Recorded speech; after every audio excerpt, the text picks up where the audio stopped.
very good afternoon, ladies and gentlemen. I'm happy to have a brilliant panel to discuss on an important topic, role of CTO or growing hyperscaler fatigue.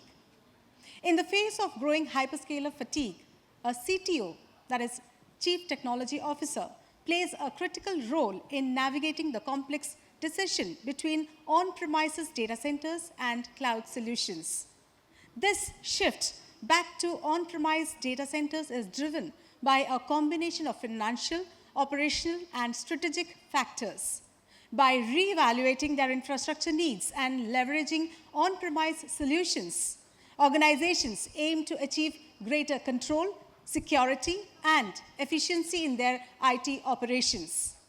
When discussing the expanding role of the Chief Technology Officer in the era of emerging technologies, several key questions can be raised to explore and argue the various facets of this transformation.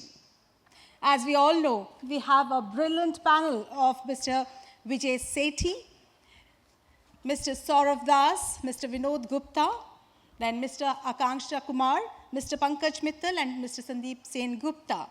My first question to the panel is, how do you evaluate the long-term expenses of an on-premise data center versus those of hyperscalers, taking into account factors such as hardware, maintenance, energy consumption, and personal costs? Can I have Mr. Akansha Kumar to answer this question?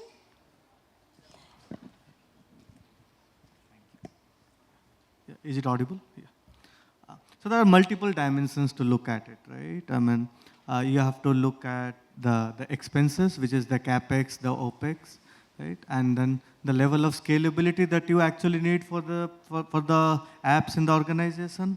You would also have to look at the redundancy and other disaster recovery factors. So looking at all these, looking at a longer term view, right? So it's very difficult to actually select one over the other because each of those have their advantages, right? Because on-prem, even though it's expensive, but a lot of things are controlled in a tighter fence, right? And if you have, if you know the scope of your hardware requirements properly, then in a long-term way, then on-premise is preferable. However, if you feel that the business would be scaling rapidly in the near future, where scalability and other factors are important, then a hyperscaling option would be preferable. And apart from that, there are other costs related to security, disaster recovery. So looking at all of those factors, I think if a time frame is known and possibly the scale or the longer term scope of the applications are known, then a decision can definitely be made to choose one over the other. Can I ask Mr. Sourav Das to add on something on this? Hello. Yeah, good afternoon. So I think he covered most of it, but to just add to what he said. So first of all, when you're setting something on premise, I think some of the basic costs, like if you are setting it up within our own premise, the cost of the real estate, we never look into. We assume that's given. The administrative cost, the electricity cost, these costs we never look into. Second, I think he also pointed to that, is the cost of the maintenance. So all the upkeep, all the maintenance has to be taken care, and there is a cost to it. On the other side, maybe on cloud, it gets bundled with the offerings. Here, those have to be taken care. The suitable manpower has to be kept to manage those. The cost of scalability, like he rightly said, we don't know. I mean, when we are looking at a hardware, we are looking at maybe a 5-year TCO. So in 5 years, where the company will grow, what will be the requirement? Not in terms of just the number of people, number of users like that, but also in terms of the technological complexity. Maybe the kind of applications that the organization is using, that will mature, that will grow. So the infrastructure has to accordingly match to that. So those things have to be taken care. Obviously, when we are building something on-premise, maybe those things, it's very difficult to take care because everyone has got budget constraints. So if we actually take a 5-year view and try to build it today, the cost will be higher. So we try to take a very conservative view, and then when it comes to really, scale up, then scaling up becomes difficult, because scalability is something, is very easy on the other side of the table. And also in terms of upgrades, maintenance, the basic security and things like that, kind of comes bundled. I'm not saying it's there. There's a lot of things that can be worked, but when it's on-premise, we have to, build those things. So all the building blocks have to be put in place, and kind of the economies of scope and scale is missing, because it's only for my organization. When it's cloud or some kind of a large co-location, then those costs gets bundled out, apportioned over a much larger base. I think that's what we keep missing. Okay, so that's a couple of things from my side. Thank you so much. You have almost covered the whole thing out there. So moving on to my next question to Mr. Vinod Kumar Gupta. What are some potential undisclosed expenses linked with cloud services, like charges for data egress and fluctuating pricing models? Thank you, first of all, and good afternoon. Sir, your mic. I'm audible? Hello? I think. Is it okay? Yeah. So, first of all, thank you, War India, for hosting me here, and good afternoon. Is it audible? Is it audible? Yeah. Okay. Yeah, so it's a very valid question, Moini, you asked. Okay. So, it's a very valid question you asked, Moini, that there are very hidden costs being charged by the cloud provider, and organization must aware about those factors which to be considered, like the data egress cost. So the strategy the cloud providers generally opt, they design a rate card in such a way the ingress charges is nothing, but the egress charges is very high. So sometime the organization not aware about this thing, and they have to be vigilant and plan their budgets accordingly. Second, I would mention that let's say for API and the service cost, which is not being considered generally in the budget planning and all, that is also a concerning area. So organization must aware about and prepare well for the API and service integration cost, as well as there are other factors, other prominent factors like I would say that the cost belongs to a network transfer. Within the same cloud provider, if we want to transfer the data from one availability zone to other availability zone, that is also sometimes very heavy penalties or kind of charge, which we should consider about it. This is all. Very relevant. Anyone else want to take up this question? Mr. Sourav? So just to add to what he said, I think basically if we see when it comes to on-premise, it's like we are purchasing an apartment and we just look at the cost of the apartment. But that's really just the beginning. After that, all the other expenses come in. Similarly, on the other side, in terms of the cloud, I think very simplistically putting, it's just like buying the base model of the car. And on top of it, everything comes. So the data egress charges, as you rightly said, he also mentioned. Apart from that, the movement between availability zones, as he mentioned. I think the most important thing is it requires a lot of maturity in managing cloud, how the sizing is done, how the usage is done. For example, if I'm operating a production environment, that will run 24/7. But if I keep my development or my quality environment also running for 24/7, then cost will skyrocket. So that kind of maturity is required, and to manage it, that kind of manpower is required who will understand it. Even I would say there is a cost of training as well, because when we are using a certain kind of clouds, the trained manpower is required in that, the internal competency is required. There is a cost to that. There is also a cost towards, the networking charges. There is a cost of, on the data, there is a cost. So all those things come in, apart from, fluctuations in currency rates and things like that. So all in all, and even, if you want to look at certain dashboards, if you want to put in some monitoring tools, if you want to have some integrations, there are costs. So we have to very wisely look at that. Yeah? That's from my side. Beautifully explained. So, going to the next question, how can we ensure that an on-premise infrastructure remains current with the latest security protocols and meets compliance standards? Can I ask this question to Dr. Akansha Kumar? Yes. So, if you're actually getting into the on-premise, right? I mean, we need to take care of a lot of governance and regulatory measures, right? So that because the customers would be mostly having a lot of classified information that they're moving into or out of it. Right? So regular audits and compliance assessments, right? Depending on the type of data, HIPAA and GDPR regulations, those regulations has to be followed, right? Like detailed, or I would say very diligent vulnerability scans, right? See, the thing is, in the cloud or the hyperscaler environments, these are already taken care. But for on-premise, I think all of these has to be explicitly monitored. Stuff like regulatory updates, right? I mean, if a lot of information is moved across geographies, then the regulatory updates has to be done. The updates on the tools and the frameworks, the licenses, the security policies again has to be updated. Again, if it is across geography, then security policies will change, and again, those have to be monitored.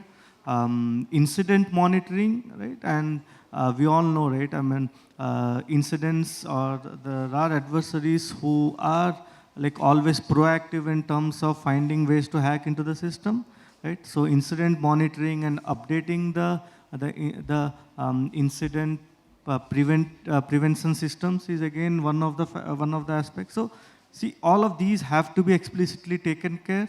And this way, we can actually say that, okay, the on-premise would be at par to the cloud from the security and the governance aspects, right? Mr. Pankaj, would you like to add on something on this? I think it all depends on the complexity of your business. So whether you are on cloud or you're on-premise, security, we all know, is of paramount importance. Right. There are tons of examples now available where people have reverse engineered from cloud back to on-prem for certain reasons, whether it is regulatory, whether it is law of the land, or what is your business complexity needing. Security at each stack, whether you're on cloud, app, database, privacy now, all of that would have challenges in terms of its own complexity, in terms of licensing, tools, skilled manpower, processes, people. All of that will create a lot of complexity. And this remains actually an eternal question of, managing security on cloud is far easier versus managing security on-prem is much easier or complex. Both has its own pros and cons, but all also depends on what kind of people, trained manpower you have to manage those incident managements, follow the law of the land in terms of regulatory requirements. If a law governing body asks you the data, you think it is easy from a cloud provider to extract that data and give it to that law body, whether you are managing it on-prem. I think specifically in case of BFSI, telecom, and some other verticals where we are seeing it is so complex. It will take months and dates and years to get that data back. So there is no correct answer to it, but yes, the thumb rule is it all depends on, what exactly as a business organization you are looking forward to that. Sandeep, do you have something else to say? See, I am the auditor over here. I am not the CIO. All the CIOs are sitting. So, from my last 26 years of experience in cybersecurity and information security audit, what I have seen, the farther you go from the premises, there are some challenges that companies will face. In India, mostly security is dependent on two factors. Either it's a compliance driven or it is an incident driven. Most of the time we will see security is important when any of these two are important. Now, when you go to the hyperscaler, both these are big challenges. Now, since all of them have covered the security, like the technical part, I will just try to highlight something which is very important, which most of the companies miss out. When you draft the SLA and the contract, it is not very clear who is responsible for what. And that becomes the biggest challenge when something happens. And then both the parties start to put either the responsibility or the blame or the next call to action on the other person, and you don't have a clear conclusion. So if you talk about the technical part, I believe forensic is another very important part, because clear forensic, if you you have not mentioned that in the SLA, in the contract, that can be another challenge. So these two can be little bit focused. Have a good lawyer or a legal department to wait. So it's a techno-legal. Everything is techno-legal. So involve the legal department, involve the technical person, and draft the MOU or the contract or the work order and the SLA in a way that you don't get into trouble. Thank you. I'm really very happy to listen to Mr. Vijay Sethi. I always look forward. Can you please answer what performance advantages can be attained by migrating to an on-premise data center, especially concerning latency and bandwidth? Good afternoon. Thank you very much. See, I think this debate on on-prem versus cloud, cloud to on-prem, on-prem to cloud has been going on for last 10, 15, 20 years. Various parameters. So advantage. Now let's look at it. Actually depends on what kind of application are you really wanting to access, and what is the kind of data that you want to access. For example, if it's research-driven data, there's a lot of 3D files, all those things are there. Then you need huge amount of bandwidth, okay? And the latency would be very high. And we spoke about total cost of ownership. The reality is one of the hidden costs, I heard of many hidden costs, and this bandwidth cost becomes a hidden cost because as your data grows, as your file sizes grow, as the new versions of your softwares grow, the requirement for bandwidth grows. And you need to constantly upgrade your pipes.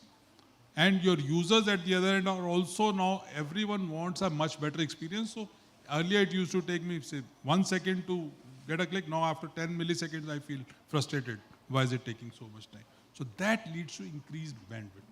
But if you move back to on-prem, at least that part is taken care in case you have a decent local LAN.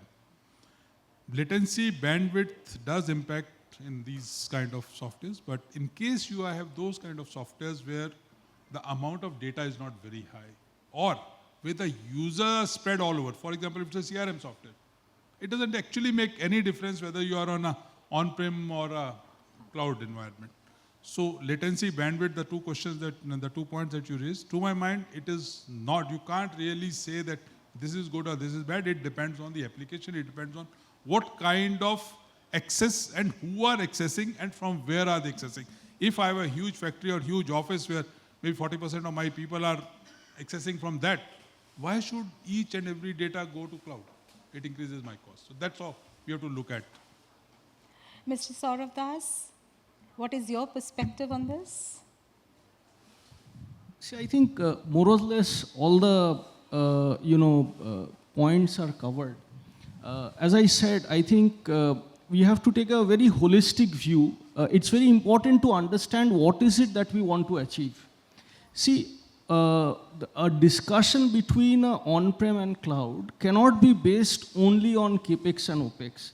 There are much larger things that we need to look at. And that has to be the basis. See, for example, if there is there's some analytics that I want to do on a data lake, that's a different discussion. So whether my on-prem infrastructure will match to that, or is cloud a much more easier, convenient option? So that is where the performance will come in, right? Because today, if we talk about the basics like user experience and things like that, I think that is largely given. Any basic infrastructure will take care. But these are the things, because today we are talking about AI, Gen AI and things like that. So how the entire ecosystem will evolve and how the basic infrastructure will match to that. I think that's very important. Moving on to my next question. When discussing data sovereignty for your organization, can on-premise data centers adequately manage these concerns? Mr. Pankaj, what is your take on it? Again, security and sovereignty are complex words today. All again depends on what kind of organization and business model you are. Now, we already have DPDPA in India, which is what we call it as the cousin sister of security today. So data sovereignty in terms of, as I said, if there is a organization which is working on a cutting edge IP or research or some kind of data, how do you ensure the confidentiality of data? How do you ensure integrity of the data? How do you ensure that if there are challenges regarding this data, how will you well prepared to articulate this data properly? So yes, it comes with its own cost of managing that, but then I think data sovereignty or in terms of complexity managing has its own issues and challenges. So again, if you go on a hyperscaler, some of it may not be the part of your actual cost, but there is a hidden cost attached to it. How do you manage remains a tricky question to me. Mr. Vijay Sethi? Again, I think we have to first think as to what exactly is data sovereignty. Okay, Pankaj rightly said about data sovereignty versus security, and they go hand in hand. So the sovereignty basically is that law of which land will apply on that data. That's the basics of. In India, for example, if you look at least to some extent, telecom sector, healthcare, few other BFSI, of course, some of these sectors, government is kind of mandating that the data should be lying somewhere within India. Okay, it should not cross the boundaries of the country. That's the core of this entire discussion. Now with that, there are two ways. So if my data has to be in India, I can either keep it in my own data center, or I can keep it in a data center or a hyperscaler where the company says that it lies in India and they give me a confirmation. So number one, the accountability of that would always lie with the customer. The customer cannot say, not just because I have given it to a hyperscaler, my accountability goes away. That's all. The second, will the control be higher on a hyperscaler or on data center? It actually doesn't make any difference. Till that time your data is within the country, and if you have made adequate measures for security of data, CIA, the confidentiality, integrity, availability, which Pankaj also spoke about rightly, if you have taken care of that, it doesn't make any difference to my life. So data sovereignty depends on the factor that your hyperscaler lies in India or your own data center lies in India. Management of that is a different thing because you have to manage irrespective whether it's over there. And I think one of the points that came earlier, and that's where I wanted to pitch in at that time. So there's this discussion whether the hyperscaler or the cloud part is better or our own internal data center is better. And then it was said on all the points on the complexity of managing and things like that. But one point which came that we may not put our quality or development environments into hyperscaler because they become costly. Now, if I don't put that, that means I'm maintaining my own data center. I'm putting it somewhere. So then in the entire thing, to some extent, your cost of your entire land, everything goes away, or some of the putting up the data center because you have to put that data center. So that goes away from the equation. So that is where if you have to put in your own resources for managing development and quality, so it's not that your data is not there. Your data sovereignty applies on those data also because you have a copy of your data on the test servers or any sandbox. So to cut a long story short, if it lies within the country and if you have put in sufficient measures for data security and it give a confirmation that it's not going across then it doesn't make much difference. Thank you so much. To my last question, I want you people to answer in one word or one sentence. That is, to mitigate hyperscale fatigue, what do you think organizations can prioritize? Can I start with Akansha? I think it really depends on what makes the customer happy. Next, Sandeep. See, our IT scenario is changing very rapidly, and government is coming up, especially the central government is coming up, new rules, new policies, new regulations every day. And these are very new. last IT Act has not been changed for a long time, but now we will see rapid changes in the regulations and the policies. So the team in any company, the top management, has to think what is coming before they take a decision. So you mean to say that think before? Don't think about the present, think about the future. Not only the company's own requirement, but what the government is thinking and what is coming your way. This has to sync, otherwise the company will get into trouble. Next. Thank you. So if you ask me in a single word, I would more emphasize on the strategic planning and a very tight governance and the vendor management to deal with. Thank you. Sourav. I would say business priorities and IT capabilities. Why I say that is because what kind of an environment the business operates, how it plans to see the next 3 to 5 year horizon, that is on one side. And the other side is what are the IT capabilities and competencies, what do we want to keep in-house, what do we want to outsource, how we can scale up within the IT part. So these are the two sides of the coin mixed together, this decision has to come. Mr. Sethi. I think it's, from my perspective, it is all about managing stakeholders' expectations. Managing? Stakeholders' expectations. Stakeholders, Which okay. means whether a stakeholder like government expects your data to be sovereign, whether your customers expect it to be a better customer experience, whether your own employees expect it to be a better service, availability at all times. It is at the end of the day about managing and ensuring that the stakeholder experience and expectations are taken care. So, Pankaj. I think more or less it is covered, but I think it is all about you could have the best business planning, best of the tools, best of the environments available, but at law of the land says it is all about execution on ground. So until whatever you do, whether you have the right tools, products, solutions, etc., but execution on ground, and as you know, Vijay sir already said, it is all about managing the customer and the business expectations. That's the outcome we should look for. Thank you so much. We really had a very good panel out here. Thank you, gentlemen. Let's have a group picture.